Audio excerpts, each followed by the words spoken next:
এই কি করছো তুমি? কি হাজবেন্ড ওয়াইফ প্রেশার করে হাজবেন্ড ওয়াইফ পালাইতে হবে না, আমার শিবা না, আমার শ্বশুর লাগে। শ্বশুরে লাগে সমস্যা নেই, শ্বশুরে খাওয়া একটা লাগতে পারে তুমি চোখ ধরা দেবো। আচ্ছা আমি যাচ্ছি তো হ্যাঁ আমি কিন্তু ঘুমাই নাই। তোমার শ্বশুর কি এখনো কমে নাই? শ্বশুর তো কমে নাই, শ্বশুরের বাড়ছে। আগে তুমি ধরলে শ্বশুরই লাগতো, এখন তোমার দেখলে আমার শ্বশুরই লাগে।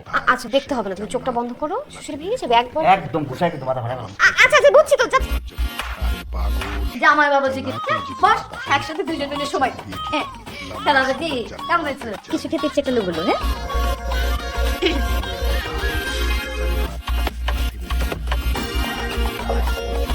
কার্টুন দেখ।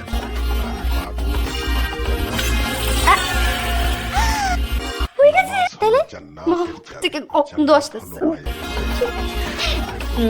তোমার বাথরুমে ঠিক আছে না? ব্যবহার করছো না? সাবান শ্যাম্পু ব্যবহার করবো কেন? আমি আসার পর থেকে তো গোসলই করি না।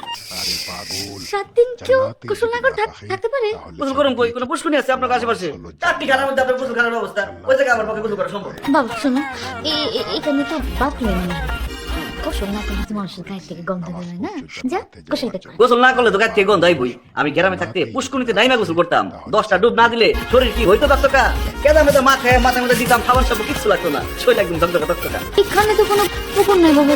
গোসল না করতে করতে যদি আমি নিজের গন্ধে নিজে মইরাও যাই, তাও ওই 4টি খানায় যে আমি গোসল করবো। এই ডব্বার পুষ্কুনি ছাড়া কোথাও গোসল করবেন না। পুকুরে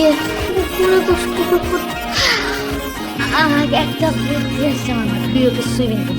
হ্যাঁ ভাবছি তুমি না তোমার বউর সাথে ইরার সাথে সুইমিং পুলে যাও। সুইমিং পুল মানে ছোট পুকুর। হ্যাঁ পুকুরে গিয়ে তুমি সামর্থ্য 10টা ডুব দাও, গোসল করো, যা ইচ্ছা তাই করো। হ্যাঁ প্রথম দান্দা না পরে কি ভাবছেন যে আমার বাড়ি বাইরে নিয়ে গিয়ে লোকজন দিয়ে পিড়ে মেরে বলাইবেন, তারপর আমার শ্বশুর ব্যাপারে কইবেন যে আমি হারাই গেছি, আমি গায়েব হয়ে গেছি।